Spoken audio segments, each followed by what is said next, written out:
Tama ba na tawagin po itong Davao model or Davao style, Mr. Chair? I cannot control the semantics. Mr. Chair, yes or no? Davao style. Do not ask me to answer yes or no. You are not an investigator. Mr. Chair, tayo po ay nasa investigasyon kasalukuyan, Yes, Mr. but you Chair. are not an investigator. Why are you asking me to answer Mr. yes Chair, or tinatanong no? ko lang naman.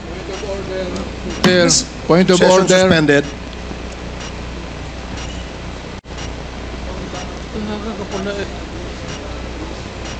Point of order, Mr. Chair. Ano ka, police? Ang tinatanong ko lang, sa particular question na yon, maaari naman siyang sagutin ng yes or no. And then the explanation, Mr. Chair. Opo. Mr. Do Pres- not control my answer, kung Your Honor. This is not an inquisition. This is a democratic process of investigation. Okay. Thank you, Mr. President. Now, Mr. Chair, I would like to direct my questions, Mr. Chair, to Rodrigo Duterte. Mr. Chair, noong October 28, sinabi ni dating Pangulong Duterte, under oath, sa harap ng Senado, and I quote, I and I alone take full legal responsibility sa lahat na nagawa ng mga pulis. Pursuant to my order, ako ang managot. At ako ang makulong, wag yung pulis na sumunod sa order ko. Ang tanong natin, Mr. Chair, the families of innocent extrajudicial killing victims are present. Yun po yung pinagsalita nyo kanina.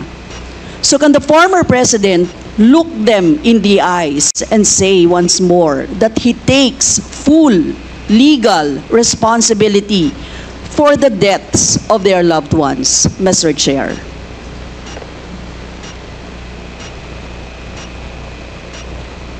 Mr. President, can you? What's the question? What is the question? Can you repeat the question? Mr. Chair, sinabi niya po na full responsibility. So, Mr. Chair, totoo ba yan? Correct. Very correct. Since I was a president, and there was this, until now, serious problem about drugs, I had to issue or make a policy statement about drugs. At all that happened, yung nangyari pursuant to my order to stop the drug problem in this country, akin yun. Akin na akin yun. Ako ang nagbigay ng order kasi ginawa nila illegal or legal, akin yun. Thank you, Mr. Chair. I take full responsibility for it. Thank you, Mr. Chair. Yun po yung tanong ko. Yung families of innocent extrajudicial killings, kayo din. File the case in court. Mr. Walang Chair. problema. Nandiyan din ang korte. Yes, Mr. Chair. Second question ko. Responsable kayo kasi polisiya nyo yon. Kumbaga, tatak Duterte. Dahil polisiya nyo rin yan, tama ba? Sa Davao. Nung nasa Davao pa kayo. Tama ba na tawagin po itong Davao model or Davao style, Mr. Chair? I cannot control the semantics. Mr. Chair, yes or no? Davao style. Do not ask me to answer yes or no. You are not an investigator. Mr. Chair, tayo po ay nasa investigasyon kasalukuyan, Yes, Mr. but you Chair. are not an investigator. Why are you asking me to answer Mr. Chair, yes or no? tinatanong ko lang naman. Point of Session order. suspended.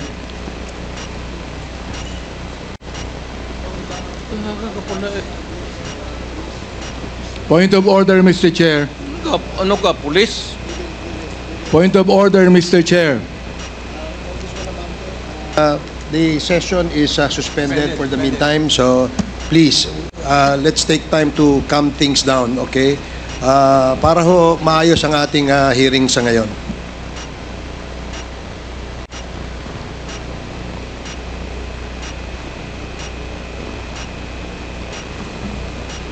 Hearing is resumed. Please proceed, Congresswoman Rosas. Yes, Mr. Chair. Napakasimple lang po ng tanong ko. Tinatanong ko lang po kung yes or no, Davao style ba yung inyong modelo. Mr. Chair, ayaw niya sagutin. So, Mr. Chair, hindi ko maintindihan yon. I'm What sorry. is your personality, Your Honor?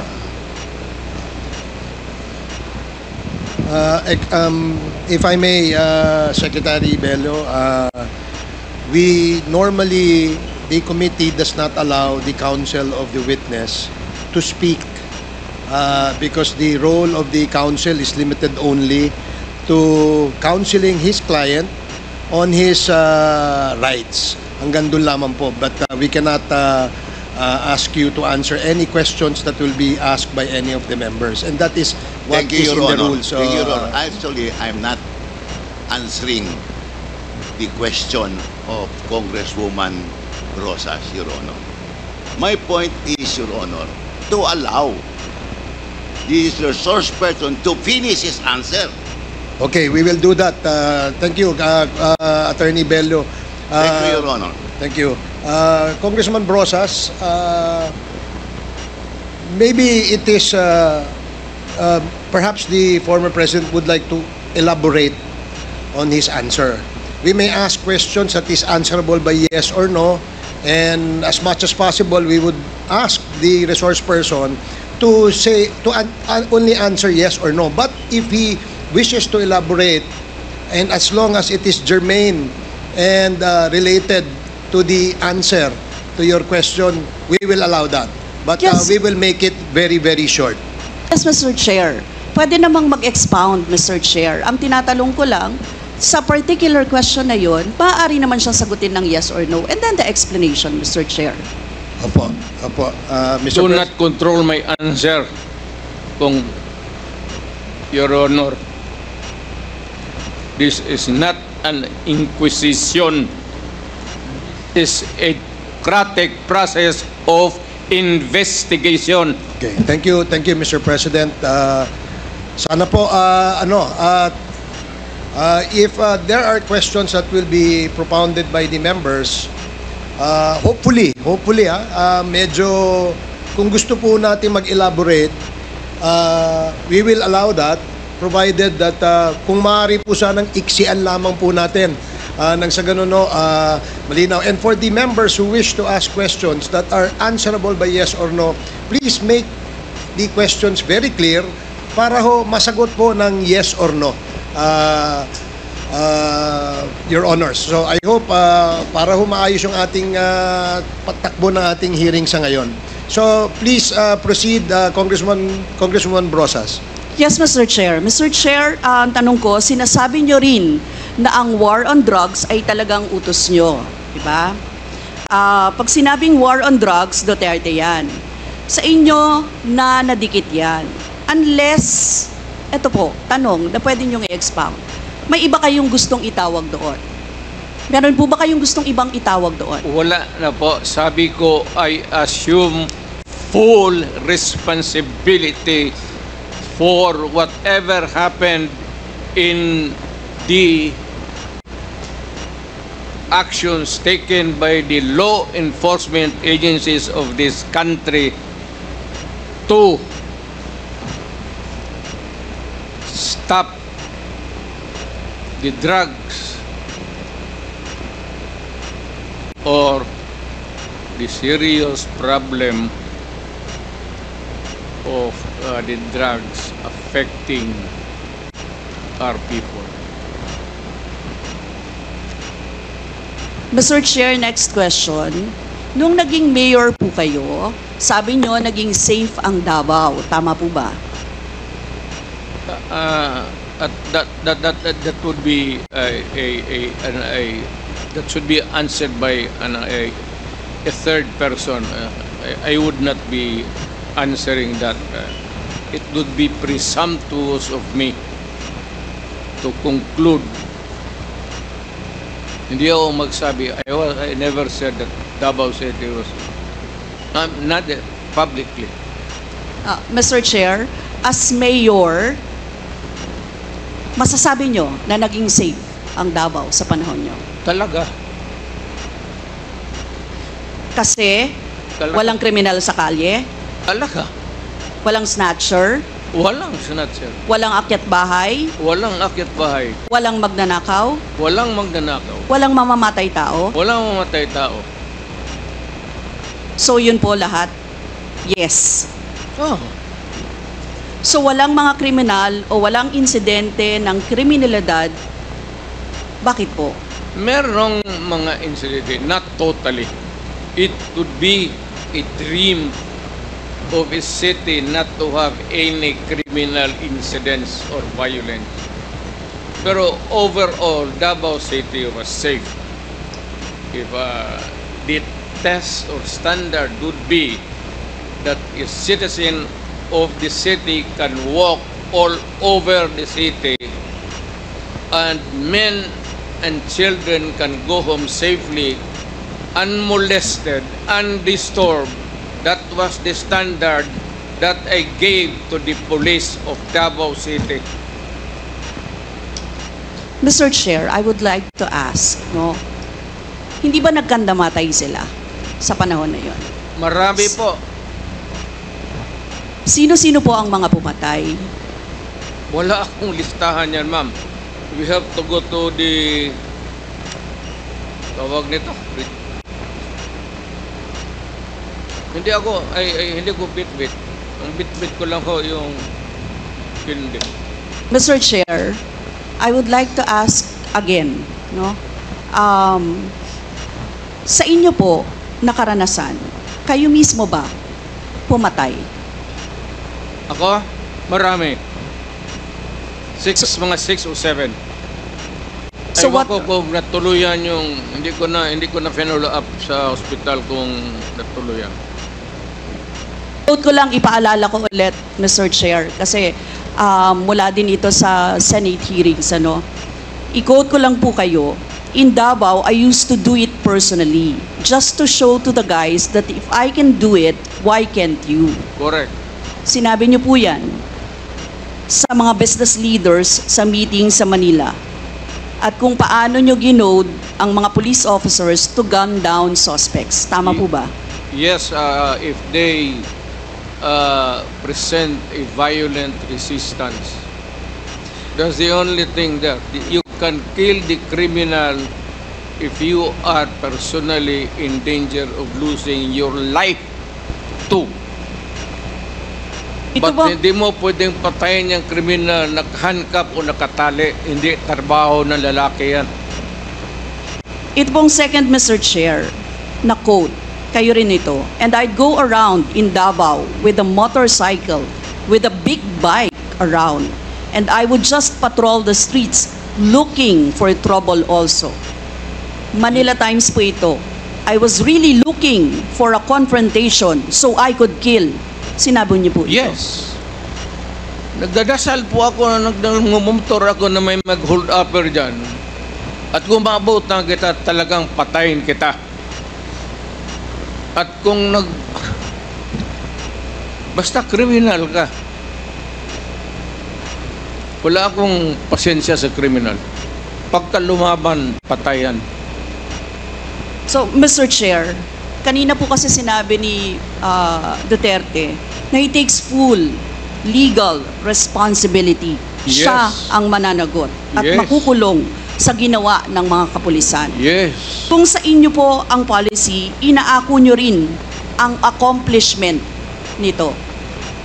Yung lahat po, kasi kung naaalala ko sa war on drugs, yung mga accomplishment, may nahuli, nagbebenta, gumagamit, gumagawa ng droga. Lahat yan. Ma'am, if you are the city executive or mayor, lahat ng utos mo na ginawa ng police and all the consequences, sagot ko yan. Pati yung ginawa ng police, sagot ko yan. Pati po yung accomplishment kung may nahuli, enforcement of law yun, accomplishment din po yung na-confiscate na drugs. Tama ba? Lahat ng trabaho ng pulis, because you are the mayor, at inutos mo yan, and the consequences, or sometimes an incident can go right and go wrong. Protektahan ko yung pulis kasi ako ang mayor. Hindi magtrabaho yung pulis, matakot yan kung hindi mo backupan. So lahat ng trabaho ng pulis, nung ako'y mayor, for the longest time, akin yan. So, Mr. Chair, alam niyo po ba kung ilan ang arrested sa mga drug operations at how much ang drug na na-seize nung time na yan? Ma'am, I was not notified in advance that I have to make an accounting for the arrested persons in Davao City. That is, I would not want to. That would not be a proper question. For Mr. a Chair, resource sabi niyo person. yung accomplishment report sa inyo yan. Accomplishment, yes. Accomplishment is another thing.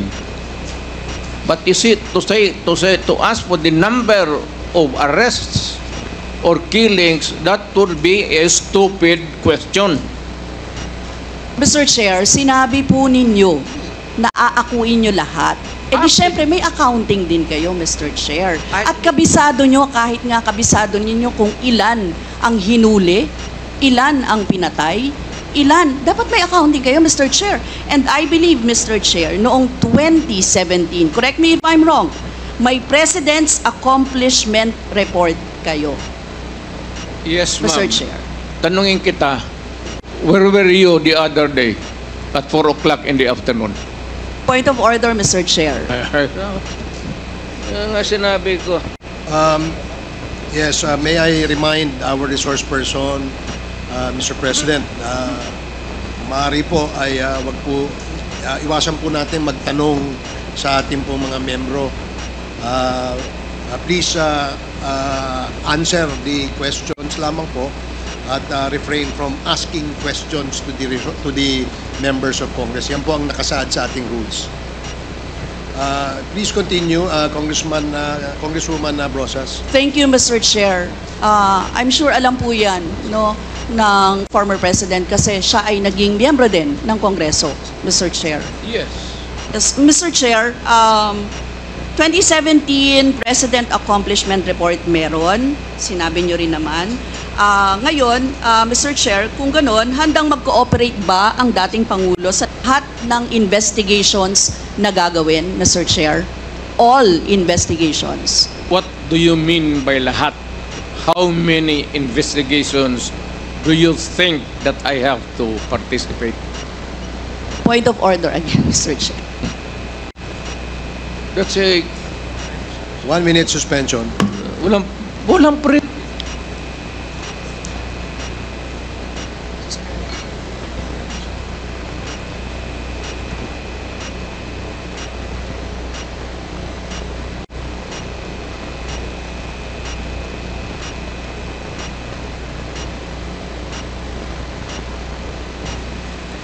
Hearing is resumed.